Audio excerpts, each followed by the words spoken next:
what up? Schmoedown Rockers. First of the final episodes of Schmoedown Rocks, alongside the movie trivia Schmoedown. Yeah. Or at least the final episodes up until Spectacular. Yeah, though I think I will keep going with this, even if Friday Night Titans is no longer a thing by then. And they're just, I think, going to try to do some other little things to wrap things up, since they can't exactly do it that way, where Titans is going to end, and then they're going to probably do tournament season thing, maybe-ish looking. I don't know what's going on how they're going to end this. All I know is that it's supposed to lead into Spectacular. So, 'tis what it is.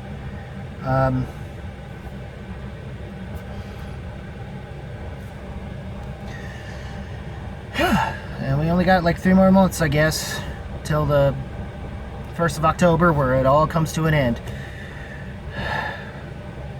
But for now, we got some decent stuff. Apparently they were throughout this episode setting up for next week's matchups, which would be or at least setting up a completely different match, because we've already had Bibbs versus, even though I think it's going to happen that way, the way this is looking.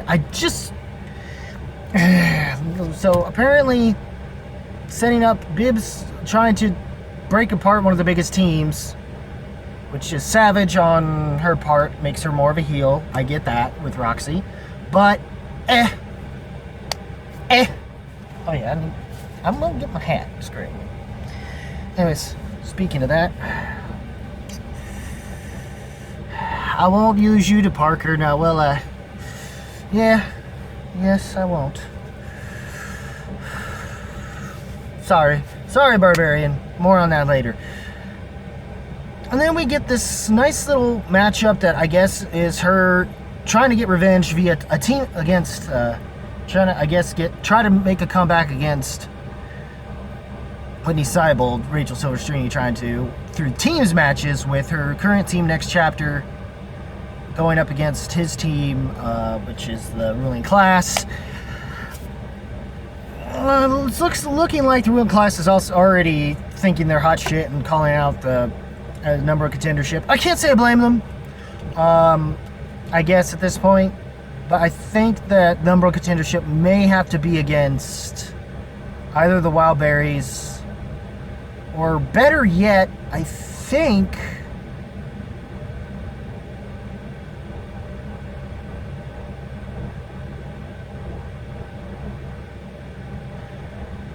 the team that is the Movement is a more likely possible candidate. Because they're both 2-0, or at least they're strong 2-0s, I think. So,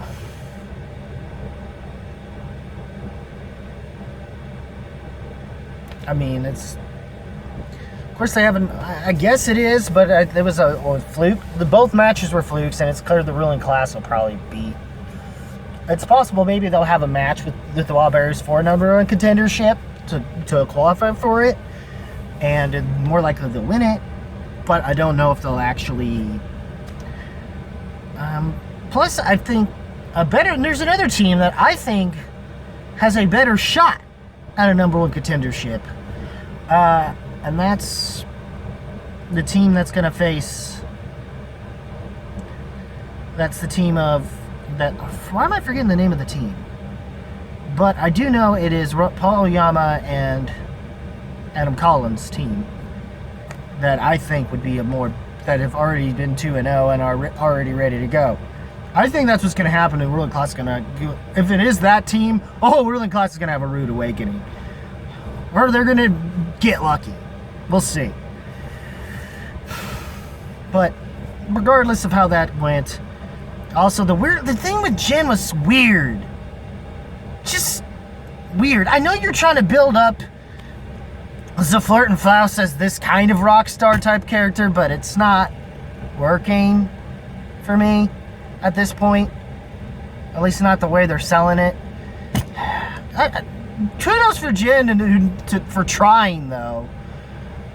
Or, hell, she tried a lot better, I guess, than Barbarian. No offense to the Barbarian himself.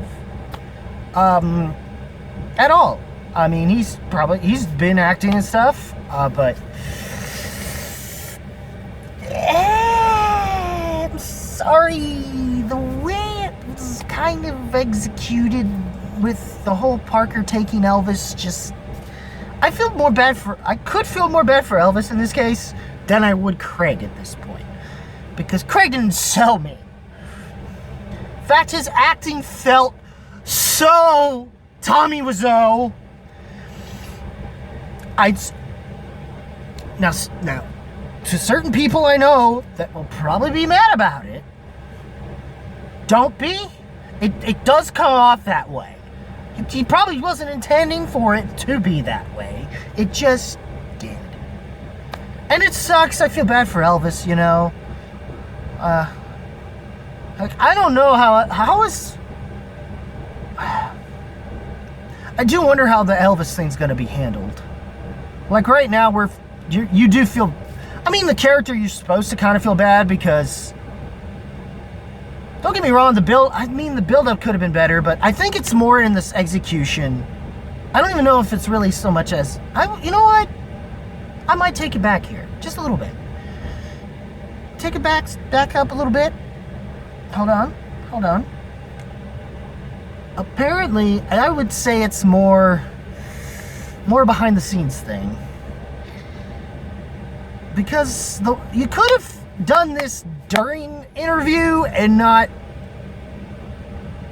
afterwards, and like cut back to it in such a way that was like, wait, why are we cutting back to this? You know? I think that's what kind of might have been what it was that took me out of it. To be fair. Not so much Craig's acting. No. So I had to think about it. I will man up and apologize. Hopefully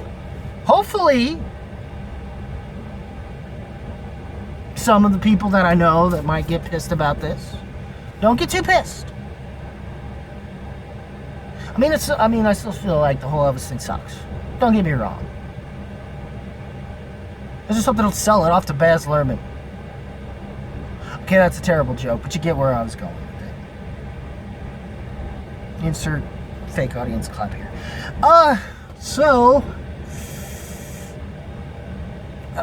But let's face it, I wasn't surprised Parker won.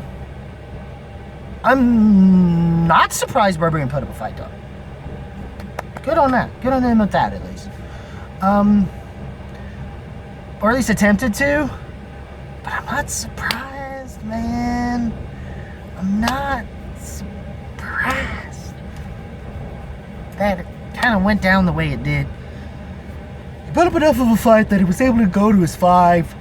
I sort of wished he would have made Parker get to his stuff, but unless that's what happened, I'm not forgetting for some stupid reason.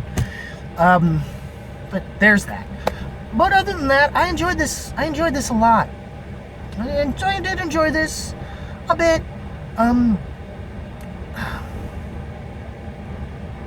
There were other things that happened, but yeah, it seems like the build-up for next week is they are planning on basically it's basically Bibbs and Meyer versus Meyer. Which member of Shazam? Which member of Shazam will be is the better? Finally, we get to see them one-on-one instead of them together up against Merle, and Merle pulling the victory. So let's see how that goes, and then winner gets to face Ethan Irwin. It's almost like they're hoping for it to destroy the Quirky Mercs.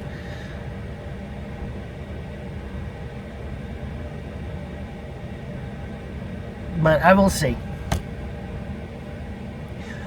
I don't think it will. I mean, they're in a tight spot given they lost the belt already, but they're going to get a rematch. So maybe it won't destroy them too much. Maybe they need to get this bit. Maybe the two of them need to get this out of their system. We'll see what happens. Or at least mostly the way this storyline's going. It's more Brendan needs to get it out of the system. We'll see.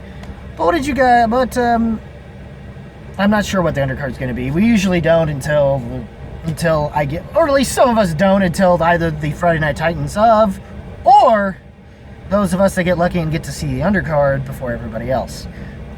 So we're already prepared for that, and on top of whatever the main event is. So there's that. So what did you guys think of the matchups of this week's Saturday Night Titans? Leave a comment below, let me know. If you like this video, rock that like button with thrust if you must. Click that subscribe, hit that subscribe button, click that notification bell to get all more of my videos. So more of my videos, which some of those will include a couple reviews, one a movie and one for 2 albums, and a 2-in-1 album. Some albums that came out about a couple weeks ago I missed. It's a catch up. Other than that, as always, guys, keep it random, keep it real, keep it rocking. If you smell what the movie trivia Schmoedown rocks, coming entertainment, and so on and so forth is cooking. We dig it. What you gonna do, Parker, when the IG champion Smasher, giving the Smasher Smiths runs wild on you and gets his first retention ever, which is what's gonna happen to you. I'll find another way, Parker. Also, I need to get this crap off of me. Either way, take care, y'all.